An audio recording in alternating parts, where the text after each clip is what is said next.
So you've got this whole, background with many different cooperatives, really kind of, sort of in Vermont. You've been involved in worker co-ops, consumer co-ops, and now you're involved kind of in a new co-op initiative in Burlington that is sort of taking the first steps towards possibly turning Burlington Telecom, our local municipally owned telecom company, into a consumer cooperative. I was thinking maybe sort of, do you want to talk a little bit about the background of like how this project has come into being? Like, sure, I could talk a little bit about this. I think the most important thing is right now we're in the midst of a survey, and the survey is probably our most important focus, and so we want to let people know that it's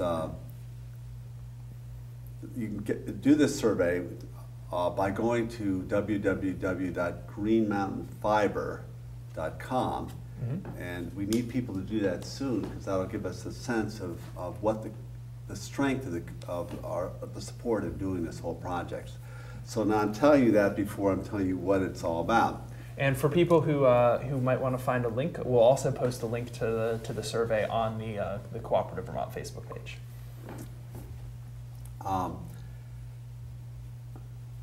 What a lot of people are not aware of is that what we have here in Burlington in terms of the internet fiber, the fiber to the home, is unsurpassed any place in the world. This is an extraordinary resource that we have. It's not only something we have now, but it's something that's in place. It's going to be good 30, 40 years from now. It still will be a valuable resource for the people living in Burlington, and hopefully can get spread to other parts of Vermont. So that's a key thing to keep in mind. We have a resource, whatever the troubles it's had, this is a world-class resource. It's just phenomenal. Everybody is pretty much aware that it had some financial difficulties, that they especially hit it in 2008 when the whole country was going into a financial crisis. That really pushed it into a really bad state. And it isn't that Burlington Telecom isn't well run or isn't profitable, but it had an overwhelming debt that it just could not pay back. It's a Cadillac system and an expensive system. We have it, and it's sort of been burdened by this debt, and it hasn't been able to get out of that. Now, probably ideally, it would work well if the city could hang on to it, but it may not. And in terms of dealing with city capital, it has to figure out some kind of settlement with them. So what a group of us about a year ago met and decided that we would like to give the city another option, and that's the option of having a local co-op available to purchase Burlington Telecom and operate it locally for the sake of people in Burlington and the rest of Vermont. So that's where it started. There's a lot of public information out there because the Burlington Telecom has to report on a regular basis to the Public Service Board, and those are all public documents. So in those documents, you get some idea of the finances, get some idea of how they're doing. And if you look at them carefully, Burlington Telecom is doing pretty well. And I've had their service for 4 years now. And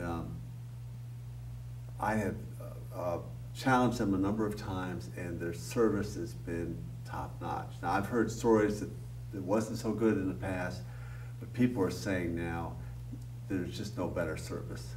They really are responsive, they go out of their way. So they've corrected any issues there might be around services, they've corrected it. Financially, they're doing fine, but they have this big debt hanging over their heads. So basically, this group of ours, we figured, okay, now is maybe the time to see if we can pull together a co-op, get it to a point where it could make a serious offer to the city, and then the city would have this as an option. So can I ask just sort of a question just about the sort of the group that came together? What was the sort of composition, and how did you guys sort of how did you guys find each other, I guess? Okay, well, a number of years ago, probably 3 years ago, 2 or 3 years, I'm not sure. I testified when this all was stirred up. I testified before the city council and said we should think about a co-op as an option for Burlington Telecom. I just threw that idea out there, and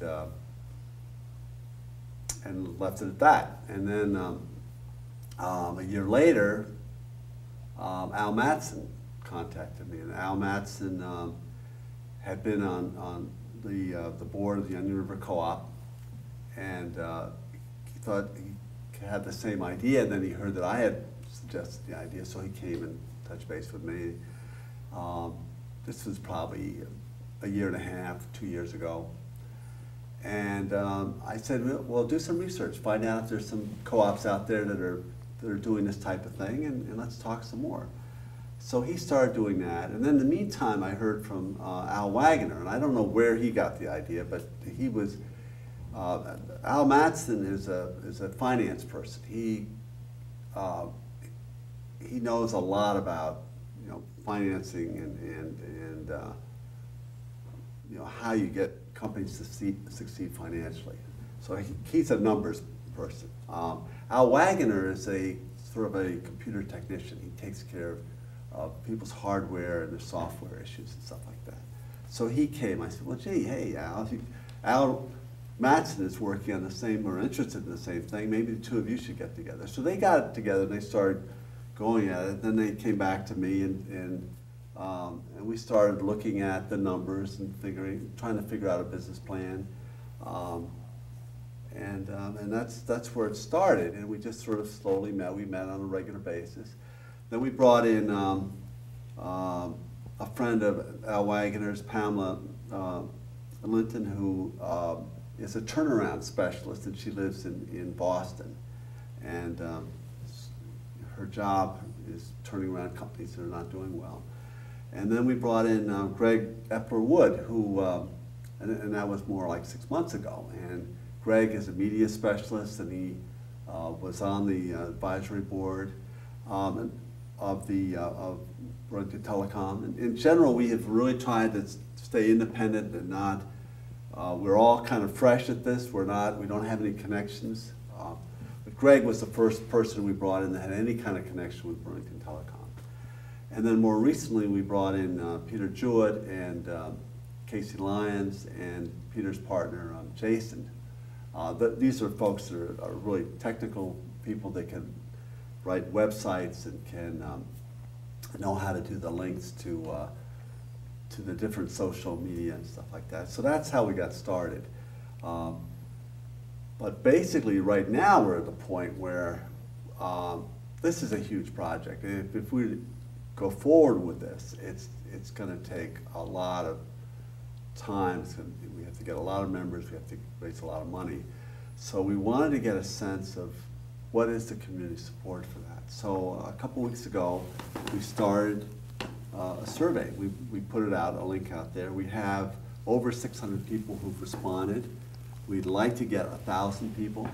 We're going to close it out probably a week from now. It'll be closed out.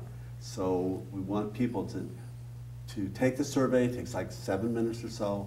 It'll give us some idea of what the community support is for this idea. And where can people find that survey again? It's at greenmountainfiber.com. So if you go to that site, be careful. It's not plural. It's just if you go to the plural fibers, you're going to get a company that sells yarn and that type of thing. No, it's greenmountainfiber.com, and then you can take the survey there. We haven't created the co-op yet. We want to find out, is there enough support to do this? And then we will proceed from there. So if we proceed, probably beginning of December, we're going to make that decision and figure it out. So do you have a sense, you're kind of gauging the level of public support with the survey. Yeah. Do you have a sense of sort of, are there any models out there of similar sorts of projects but that will inform kind of the way that you go? Or Are you guys going to be sort of, is it going to be very sort of seat of the pants type thing? Like, it's, you know, we've looked pretty intensely, and there are some co-ops out there. A lot of cases they don't own the telecom business itself. They're sort of a consumer co-op that's buying the services. So we're sort of creating this as we go along in a lot of ways, if that's the case. And but there's a lot of good reasons to do it. If there is a support, keeping it local means a lot of things. It means that we're keeping the jobs local. The jobs aren't going to go out of state. We're going to keep the profits. The money is going to stay local. You know, the services and the things that the telecom company needs to buy will be bought here, and the profits will stay here. But probably most importantly, the control will stay here. It will be local folks who will be deciding where the service gets expanded, what kinds of services are offered. All that will stay in the community and stay in Vermont, and that's what we would like. But we still look at this as, we understand the city has to make its decisions as to what it's going to do. We want to offer this as an option, and a strong option, one that they can seriously consider. So what, so in terms of, you know, obviously like the financial piece of this is large, because it's been the finances that have been the kind of focus of the whole Burlington Telecom fracas in general. But what sort of options exist that you guys currently see as like sources of the financing to make this sort of thing happen? Well, it's hard to get bank financing, but you can. It's not like getting a mortgage on a house or getting a loan for a regular, straightforward business, because when you go to a bank, they have to have the technical expertise to evaluate the risk that's involved, and a lot of banks just don't have that expertise for telecom businesses. But there are some that can do that, and the kind of match that they'd be looking for is they probably want at least 50% our responsibility. We'd have to come up. It's not like, you know, you could get a 20% on your house mortgage stuff, but we need 50% anyway. So we would need to raise, probably, we're just guessing right now, probably we'd have to raise $5 million in terms of member equity and member loans to be able to have something that we can match the commercial loans with. When you say member equity and member loans, you want to just unpack a little bit what that means for viewers who are maybe not familiar with those terms? It's like with when we were creating City Market, Onion River Co-op members had equity shares. So that just like today, I think it's $200.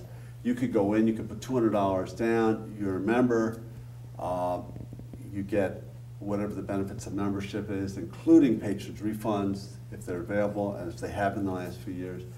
And then if you move out of town, you go in, you get your $200 back. So it's not a fee, it's not like Costco, it's actual equity membership. So you are an owner.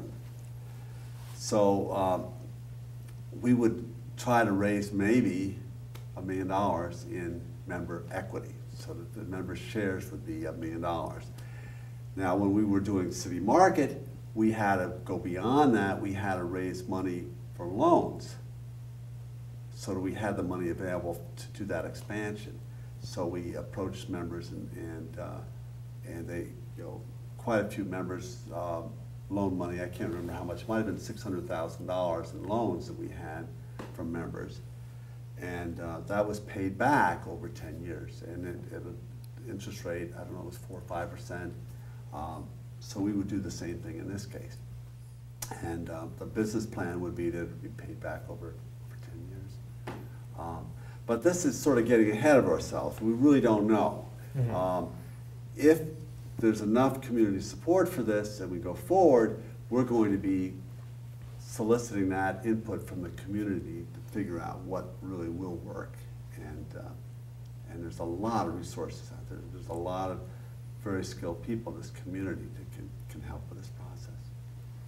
I think that the survey is a great first first step? Because, it seems to me with Burlington Telecom, it's not only the financials that were a problem, it's sort of the issue around transparency.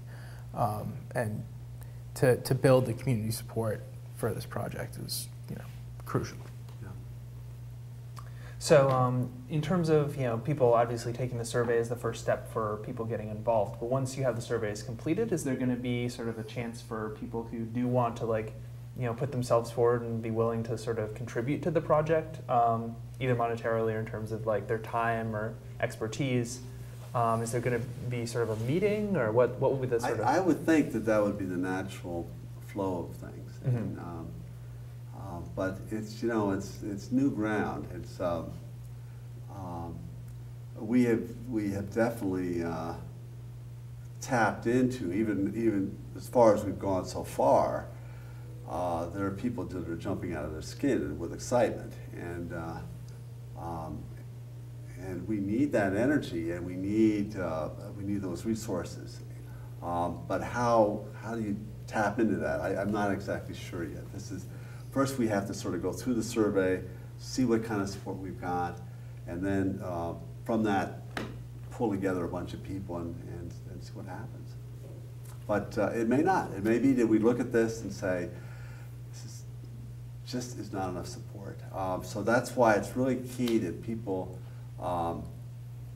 take the survey. It's not a popularity contest. We only want people to take it once. We prefer just one person in a household, because we really want to know what is the real support we have out there, and what does this look like, and it's not a popularity contest here. And I also want to emphasize that Burlington Telecom, with or without our involvement, is doing well. It's a great resource for people, and if people are not using that service, you should think about seriously hooking up with them.